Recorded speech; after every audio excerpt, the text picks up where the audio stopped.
उत्पत्ति अध्याय 6। नुआ र जलप्रलय। जब मानिसहरूको सङ्ख्या पृथ्वीमा बढ्दै गयो र तिनीहरूका छोरीहरू जन्मे, तब परमेश्वरका छोराहरूले मानिसका छोरीहरूलाई सुन्दरी देखे र आफ्ना रुचिका पत्नीहरू ल्याए। तब परमप्रभुले भन्नुभयो, मेरो आत्माले मानिससँग सधैँ सङ्घर्ष गर्ने छैन, किनभने त्यो मरणशील हो। त्यसको उमेर 120 वर्षको हुनेछ। त्यस बेला र त्यसपछि पनि पृथ्वीमा नेफिलिमहरू थिए। परमेश्वरका छोराहरू मानिसका छोरीहरू कहाँ जान लागे र सन्तान जन्माए। तिनीहरू नै उहिलेका सुरवीर र नाउ चलेका मानिसहरू थिए। पृथ्वीका मानिसहरूको दृष्टिमा बढी भएको र तिनीहरूका हृदयका विचारको जुनसुकै पनि भावना निरन्तर खराबी मात्र भएको परमप्रभुले देख्नुभयो। पृथ्वीमा मानिसलाई बनाउनु भएकोमा परमप्रभुले अफसोस गर्नुभयो र उहाँ मनमा साह्रै दुखित हुनुभयो। त्यसकारण परमप्रभुले भन्नुभयो, मैले सृष्टि गरेको मानिसलाई पृथ्वीबाट म मेटिदिनेछु, के मानिस, के घस्रिने जन्तु, के आकाशका पक्षी, सबैलाई, किनभने ती बनाएकोमा मलाई दुःख लागेको छ। तर नुआमाथि चाहिँ परमप्रभुको अनुग्रह भयो। नुआको वृत्तान्त यही हो। आफ्नो पुस्तामा नुआ धर्मी र निर्दोष मानिस थिए।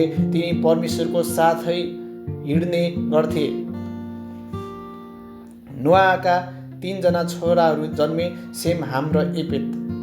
परमेश्वरको दृष्टिमा पृथ्वी भ्रष्ट भएको र उपद्रवले भरिएको थियो। जब परमेश्वरले पृथ्वीमाथि दृष्टि गर्नुभयो, तब त्यो भ्रष्ट भएको देख्नुभयो, किनकि पृथ्वीमा भएका सबै मानिसहरूले आफ्ना चालचलन भ्रष्ट पारिसकेका थिए।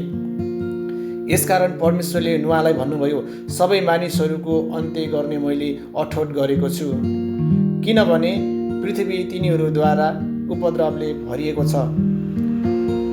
हेर, म तिनीहरूलाई पृथ्वीबाट नाश गर्नेछु। तैँले गोबेर काठको एउटा जहाज बनाउनु, जहाजमा कोठा कोठा बनाउनु र त्यसलाई भित्र बाहिर अलकत्राले लिप्नु। तैँले त्यो यसरी बनाउनु, जहाजको लम्बाइ 140 मिटर, चौडाइ 23 मिटर र उचाइ 14 मिटरको होस्। जहाजमा उज्यालो आओस् भनेर त्यो माथिबाट 1 हात छोडेर टुङ्ग्याउनु। जहाजको ढोका त्यसको एकापट्टि राख्नु। पहिलो, दोस्रो र तेस्रो तला भएको त्यो बनाउनु। जीवनको सास हुने आकाशमुनिका सबै प्राणीलाई म सर्वनाश पार्नलाई पृथ्वीमा जलप्रलय ल्याउनेछु र पृथ्वीमा भएको हरेक प्राणी मर्नेछ। तर तसँग चाहिँ म आफ्नो करार स्थापित गर्नेछु।